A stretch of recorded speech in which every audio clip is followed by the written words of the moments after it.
next thing. And best of all, when the new virus hits, which should be any day now, they're just fine-tuning it in Wuhan. One of the transnational bodies most responsible for the failures of the last 2 years is being given vast new powers over almost every sovereign state on the planet. In less than a fortnight, Dr. Tedros, the China shill who runs the World Health Organization, will basically become the public health commissar for Britain, Canada, Australia, America, Europe, and everywhere else. Eva Vlaardingerbroek is one of our sharpest commentators on the way the world's going, and she joins us now. Eva, this thing hasn't really been covered by most mainstream news outlets, and you would think it would be a pretty big deal. I think it's 194 countries now, which is basically everyone, who've signed on to this new pandemic treaty with the WHO. Right. You'd think that the first step to world governance would be something that people would be interested in.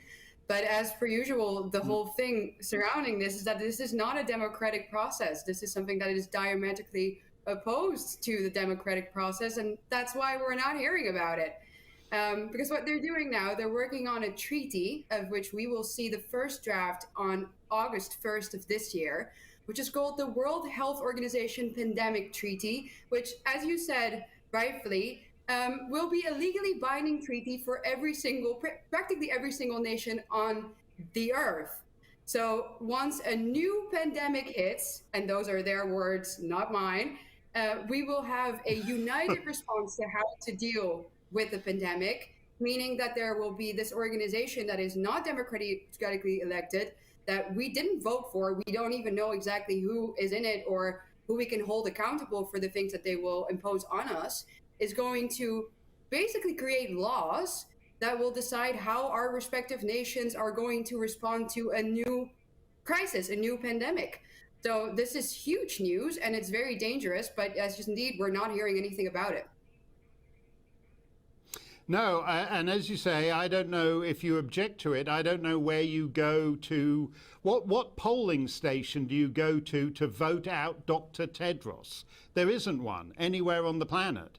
And all it ensures is that their disastrous performance during the last 2 years, I mean, basically they've been in the pocket of China. That's why this is the first pandemic where 2 years have gone by and we don't have a reliable answer on where it came from or how it got out.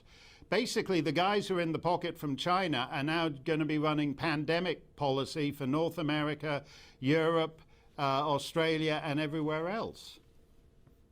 Exactly. We didn't vote for them, and you said it rightfully so. They are completely in the pocket of China. It was the World Health Organization that, first of all, praised China for their response to the pandemic, which we all know what the response is. We've seen actually the footage of how China is still responding to the pandemic, and we see people screaming and jumping out of buildings because of the draconic lockdowns that they're still having there. That was China's response. That's what the World Health Organization was praising. The other thing is an interview that we've seen with an official from the World Health Organization that has responded very vaguely to whether Taiwan had a good response to the pandemic, because obviously Taiwan is not something that you want to talk about if you're in China's pockets. And what they've also done is they have very much so, they've told China that they can do the research for the origin of the virus.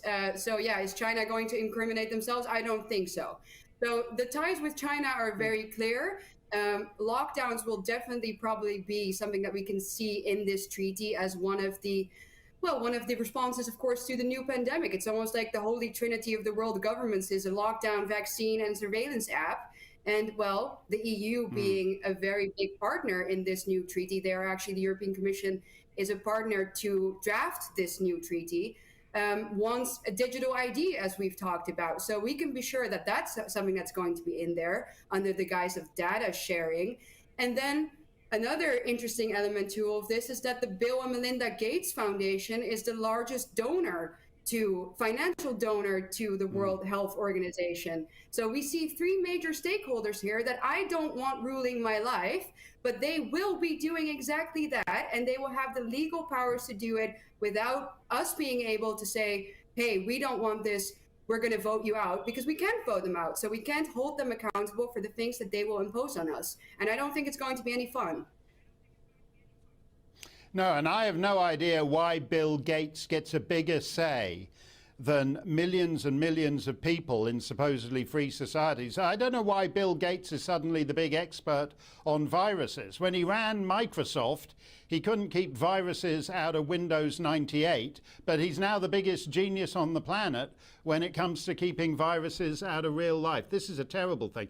You know, one thing I've learned, Ava, from the last couple of years is that I like borders because borders give you choices. That if you're an American, for example, and you don't like the crazy lockdown policy in California, you can go to Florida. Even within the EU, even within Scandinavia, if you don't like what they're doing in Denmark, you can go to Sweden, where they had a completely different approach.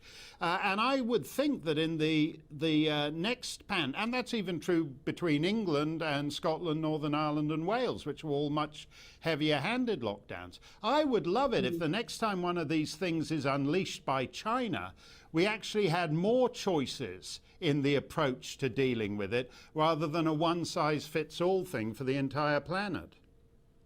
Right. And this is why we are so afraid, and why a lot of conservatives always warn for globalism, why they warn for the idea of world governance, of a world government. That's not a conspiracy theory anymore, when there is literally a world organization that is going to be able to draft laws in the moment of a crisis, in the moment of a pandemic. I don't know what could be more opposed, diametrically opposed to the idea of democracy, than not having a people vote for representatives within their nation state that are there to put forward their interests. Now we are giving that sovereignty away to an organization that is going to do that on a worldwide scale. You can't have both. It's either democracy or a world government or a world organization dealing with these things for us. You can't have them all.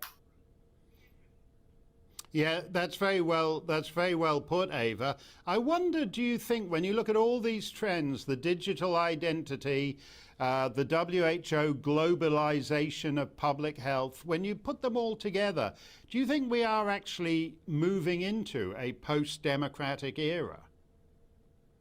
We're already moving into it right now. Basically, we've already seen what it's like during COVID. We didn't have anything to say. It was all by executive rule.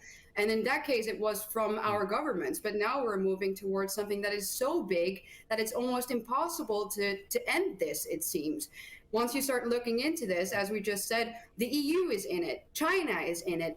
Bill and Melinda Gates are in it. So you have big capital, you have the European Union, you have China. It is such a big play, and there are so many stakeholders that all seem to have the same interest, join up and decide these things for us. It's completely impossible by now to deny that there is something happening here that is going to definitely take away power from the people, and that it's going to go towards a surveillance society on a global scale. I really can't say that it's anything else. This is what it is. No, you're absolutely right, and thank you for bringing up Bill Gates, because Bill Gates is one voter. He's no more important than you or anybody else, and it's outrageous that just because he got rich peddling that crappy product, that lousy computer system he makes, that he should suddenly be the public health commissar for the planet. Thank you very much, Ava. We're going to stay on top of this.